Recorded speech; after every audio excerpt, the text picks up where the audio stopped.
Assalamualaikum warahmatullahi wabarakatuh. Kembali lagi di Mudah Berbahasa Inggris Channel. Kita ada di bab paling pertama dari Bahasa dan Sastra Inggris Lintas Minat untuk kelas 10 di semester kedua ini. Yap, bab kita menarik banget tentang advertisement atau iklan. Jadi di dalam bahasa Inggris ada apa aja ya jenis-jenis iklan, gimana cara membuat iklan yang baik dan benar, terutama dalam bahasa Inggris. Dan fungsinya iklan buat apa ya sebenarnya? Yuk langsung aja kita cari tahu di video kali ini. Okay, what is advertisement first?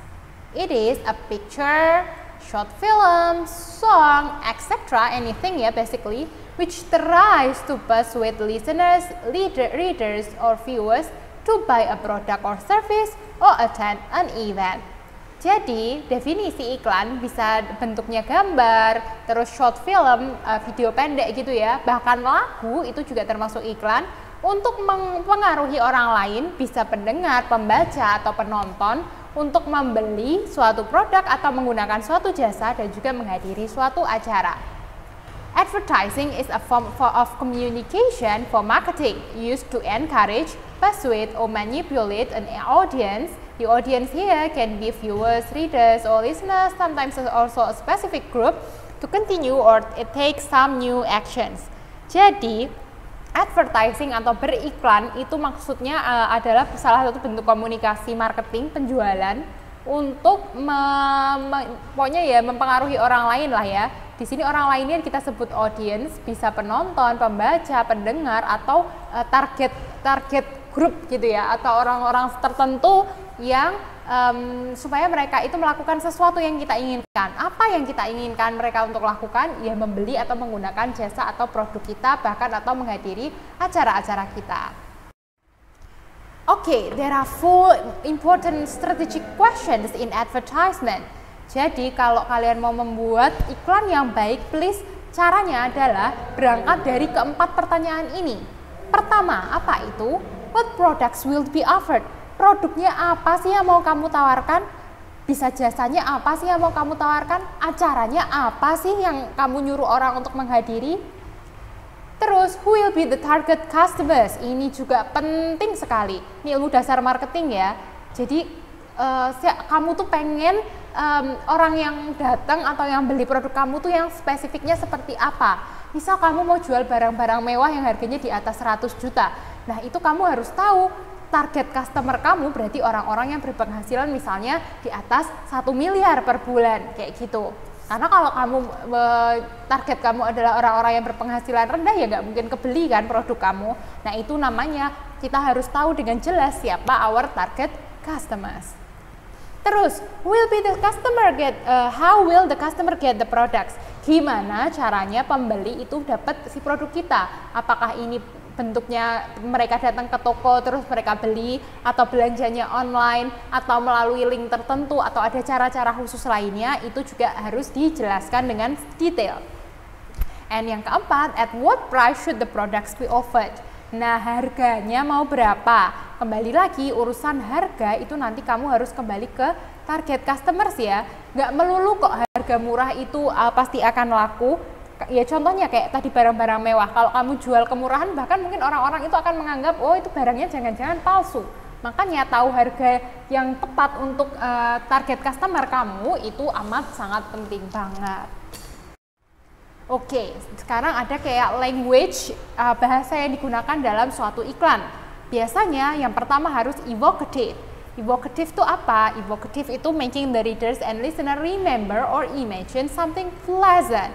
Nah, evocative itu maksudnya kayak kata-kata yang kalau inget kata-kata itu jadi inget iklan ini deh, terus jadi remember sama produk kamu. Misalnya kata yang kalau kalian ingat iklan Pantene yang sangat ngecap banget di Mbak Anggun, yaitu yang kata aku pindah ke sampo lain. Nah, itu tuh juga termasuk bahasa yang evocative. Terus informatif, tentu aja harus informatif dong, harus ngasih informasi tentang produk kamu atau jasa kamu. Persuasif ini definitely, kalau nggak persuasif ya nggak akan ada orang yang tertarik untuk menggunakan jasa atau membeli produk kamu atau menghadiri acara kamu. Karena orang-orang kenapa harus persuasif? Karena membuat orang-orang untuk percaya di produk yang kamu iklankan tersebut. Terus we also need to use a powerful language. Maksudnya powerful language itu bahasa-bahasa yang kita pilih itu dapat ya tadi control people. Control people di sini maksudnya mempengaruhi ya, lebih ke mempengaruhi. Kemudian bahasa untuk iklan itu sebaiknya yang easily understood, yang mudah dipahami. Kemudian simple language and clear pronunciation is definitely a must ya. Karena bahasa yang tadi gampang diingat, singkat, padat, jelas di sini baik pelafalannya maupun maknanya itu juga sangat mempengaruhi ketertarikan pembeli. Kemudian menggunakan active sentence, not a passive sentences. Pakainya kata-kata yang aktif, yaitu yang bahasa aktif itu yang menggunakan kata me misalnya. Kalau yang pasif itu yang di. Jadi misalnya saya memakai sampo ini selama 3 bulan. Nah, itu bisa. Terus menggunakan solid and strong language. Nah, ini bahasanya yang solid di sini maksudnya padat, and strong in terms of persuasing ya. Kuat dalam pengaruhnya gitu. Jadi itu tadi membuat image tersendiri di kepala dengan slogannya atau dengan bahasa di iklan tersebut. Itu juga penting banget untuk dimiliki di suatu iklan yang baik. And the last one is we must use a positive language, not a negative one. Jangan lupa pakai bahasa iklan yang positif mempengaruhinya, jangan yang negatif ya. Nah, language style dari suatu ad itu juga penting banget. The language style in advertising for newspapers, for example, itu tuh pay attention-nya kemana? Kalau orang-orang itu kan cuma lihatnya berdasarkan dari apa yang mereka baca kan. Jadi harus mempengaruhi mata mereka supaya orang-orang itu tetap enjoy baca ad-nya. Sedangkan untuk radio, pay attention ya orang-orang ke telinga karena mereka hanya mendengarkan. Tapi kalau ad-nya on TV, for example, itu eyes and ears work together. Jadi harus menarik untuk both eyes and ears. Nah, sekarang kita akan bahas beberapa jenis iklan. Yang pertama dilihat dari jenis medianya dulu. Yang pertama ada yang namanya printed advertising atau advertisement, yaitu iklan cetak. Contohnya yang sering kita temui di newspaper, magazine, brochure, itu termasuk yang printed ad, ya kan, dicetak kan. Kemudian ada yang namanya broadcast ad, itu yang sering kita temui di TV, radio, seperti itu kan disiarkan, namanya broadcast ad. Terus ada juga yang namanya outdoor ad, seperti banner, flags, bendera-bendera itu, misalnya bendera partai mau pemilu, itu juga termasuk salah satu jenis iklan yang menggunakan flag. Jadi itu termasuk yang outdoor ad. Kemudian ada yang Miss Hello, kita hidup di dunia digital kan sekarang, pasti ada juga yang namanya digital ad. Nah, kalau yang ini advertisement displayed over the internet and the digital devices.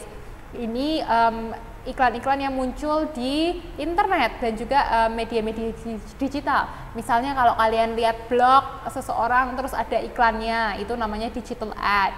Terus misalnya di YouTube tiba-tiba ada iklannya, itu juga namanya digital ad. Ada lagi yang namanya product or brand integration. Nah, ini apa sih bedanya nanti sama digital ad? Kalian harus paham ya. Kalau product or brand integration itu adalah the product placement in entertainment media, bisa di TV, YouTube, dan lain sebagainya. Tapi kita secara spesifik mengiklankan si produk tersebut. Jadi gini, misalnya kalau kita lihat di TV ada suatu acara yang disponsori oleh produk tertentu. Nah, iklan dari si produk tersebut itu kan sering muncul sepanjang acara itu. Itu termasuk ke brand integration. Atau misalnya influencer yang di-endorse oleh suatu brand untuk membuatkan video misalnya, itu juga termasuk ke brand integration. Sekarang kembali ke pertanyaan how to make good ads. Pertama, kita harus tahu dulu tujuan iklan kita tuh mau apa, untuk mempromosikan atau mempengaruhi orang lain. Misalnya mempromosikan produk, mempengaruhi misalnya untuk memilih pasangan paslon partai politik tertentu bisa juga. Nah, terus penggunaannya harus menggunakan simple present tense karena untuk menunjukkan waktu sekarang. Kalau kalian lupa apa itu simple present tense, Miss sudah pernah buat videonya. Nanti videonya Miss link di card kanan atas dan juga di description box ya. Jadi tahu, maksudnya menunjukkan waktu sekarang lah intinya, sama menggunakan bahasa yang singkat, simple, mudah dipahami. Dan jangan lupa, suatu iklan yang baik itu harus menyebutkan produknya kamu tuh apa, keluaran perusahaan apa biasanya. Terus jangan lupa ada logonya, bahkan slogannya. Slogan ini nanti akan sangat penting supaya mudah diingat oleh pembaca kamu atau pendengar kamu atau penonton kamu. Terus utilization or advantages ini OMG. Jadi keunggulan produk kamu itu apa? Apa yang membedakan dari kompetitor itu sangat amat penting banget untuk calon pembeli kamu itu tahu. Kemudian harga kadang-kadang boleh ada boleh tidak, dan juga gimana cara menggunakan produknya atau di mana kamu bisa menemukan produk-produk tersebut. Itu ya boleh ada boleh tidak. Tapi yang paling wajib fardu ain tidak boleh lupa adalah yang advantage. Nah, ini dia Miss punya beberapa contoh dari ad berdasarkan medianya. Ini adalah contoh gambar iklan ice cream gitu ya, penjualan ice cream yang bentuknya brosur. Ingat, Miss juga sudah buat videonya tentang brosur untuk materi kelas 11 sih sebenarnya, tapi kalau kalian penasaran, Miss akan link videonya di kanan atas dan juga description box ya. Apa itu brosur? Terus broadcast ad, itu misalnya iklan-iklan yang kita lihat di TV atau yang kita dengar di radio, itu termasuk ke broadcast ad. Ada juga yang namanya banner atau yang termasuk ke dalam outdoor ad. Jadi kalau banner sendiri itu yang kita lihat baliho-baliho besar di pinggir-pinggir jalan, nah itu termasuk ke outdoor ad. Ada juga yang digital ad, misalnya iklan yang tiba-tiba muncul di YouTube selama 5 detik atau yang most skippable, unskippable ad, itu juga termasuk ke digital ad karena menggunakan media digital seperti internet. Terus yang ini, yang brand or product integration, misalnya influencer made a video on YouTube reviewing a certain product and she is paid for doing so. Ini misalnya Miss ambil contoh Tasya Farasya nih ya, yang dia mereview produk Wardah yang Kristalur ini. Nah ini termasuk ke brand integration. Sekarang ada juga jenis iklan berdasarkan tujuannya. Pertama, untuk product promotion, untuk mempromosikan suatu produk. Tapi ada juga iklan yang punya tujuan lain, yaitu sebagai iklan layanan masyarakat untuk social awareness. Kita bisa lihat di gambar ini, a clean river is a fun river. Donate at ini apa ini tulisannya? Milwaukee Riverkeeper.org.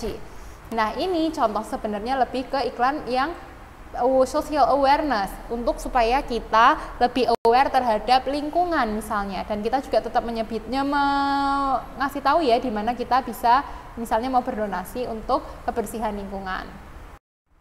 Sekarang ada juga yang namanya events ad, untuk menghadiri acara.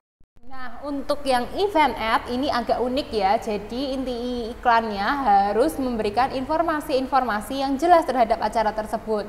Misalnya sebenarnya eventnya atau acaranya tentang apa sih? Apakah tentang konseling misalnya, atau acara sosial, penggalangan dana, makan malam biasa, jumpa fans, macam-macam kan? Terus gimana kamu bisa mencapai tempat tersebut? Itu juga biasanya perlu disebutkan. Misalnya 5 menit dari halte, nah bisa kan? Terus jangan lupa pakai statement or words to persuade. Nah ini harus menggunakan kata-kata supaya orang-orang itu tertarik untuk hadir di acara kamu. Biasanya juga perlu disebutkan harganya, tempatnya, dan juga date and time, tanggal dan waktunya yang spesifik. Ini untuk events ad. Ini Miss punya 2 contoh event ads ya. Pertama, Tom Jones Live in Manahan. Tom Jones ini kita anggap penyanyi lah ya, yang lagi mau konser live di daerah Manahan. Misalnya, nah disebutin nih date and time-nya, tanggal berapa, jam berapa. Tempatnya The Star Theater. Terus kapan kita bisa beli tiket? Nah, kita bisa mulai beli tiket ketika tanggal 3 Desember 2020, meskipun acaranya nanti masih 2021.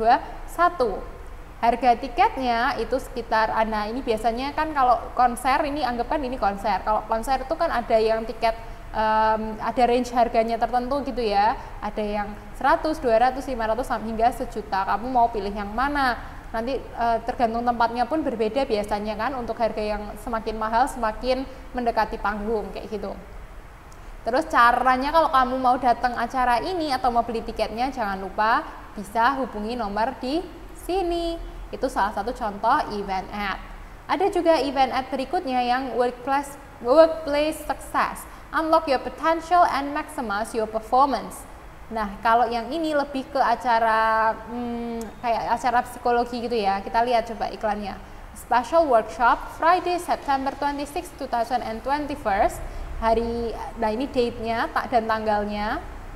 Terus tempatnya di SPH News Center jam 9.30 hingga jam 6. Lama ini acaranya dari setengah 10 sampai jam 6 sore. Terus nah kita menghadirkan trainer yaitu yang namanya Rian Simorangkir. Kalau kita mau datang acara ini, kita harus mendaftar di web unlock.org. Ini juga termasuk salah satu contoh event ad yang baik. Karena secara jelas menjelaskan kapan, di mana, tempatnya, acaranya seperti apa, gitu. Ada juga yang namanya product ad, itu gimana lagi? Nah, kalau yang ini gampang ya, product ad itu biasanya terdiri dari beberapa hal. Pertama, ada nama produk atau perusahaannya. Di sini contohnya adalah kursus bahasa Inggris, namanya Buckingham English Course. Terus ada yang namanya logo, jangan lupa loh ini, supaya karena logo itu tuh sebagai identitas kamu atau identitas company-nya gitu. Terus slogannya apa? Yang mau jadi fokus utama itu harus ditulis di slogan. Misalnya TOEFL is easy. TOEFL itu kalau kamu mau mau kuliah di luar negeri misalnya, itu harus ambil yang namanya tes TOEFL biasanya. Nah, si Buckingham English Course ini menawarkan pembelajaran TOEFL yang mudah. Terus, nah ini dia part paling penting guys. Nah ini adalah advantage dari si produk atau company tersebut. Advantages, yaitu guru-gurunya berkualitas, terus cara pengajarannya menyenangkan, harganya pun murah. Terus kalau kamu TOEFL-nya nggak sampai 500, nanti di TOEFL tuh di skor gitu ya. Kalau skor kamu nggak sampai 500, itu ada garansi uang kembali, itu sebagai jaminan. Ini termasuk ke advantages. Kemudian ada juga caranya kamu tahu tempatnya si Buckingham Course ini di mana. Kamu bisa mengunjungi ini Jalan Merbabu nomor 2 atau bisa juga mendaftarkan diri kamu melalui website ini. Nah, ini where to find ya. To find. Jadi kalau untuk yang product ad itu ada 5 hal yang penting. Pertama, nama produk dan nama perusahaannya, terus logonya, slogannya nomor 3. Kemudian yang paling penting dari semua, advantage harus ada, dan yang terakhir adalah di mana kamu bisa menemukan produk tersebut. Misalnya kalau produknya barang, ya kalian bisa ngomong aja, oh bisa ditemukan di supermarket terdekat, gitu juga bisa. Oke, students, this is the end for the advertisement video. I hope you have a clear understanding about it. If you still have any questions, please let me know in the comment section below. Well, wassalamualaikum warahmatullahi wabarakatuh. Goodbye.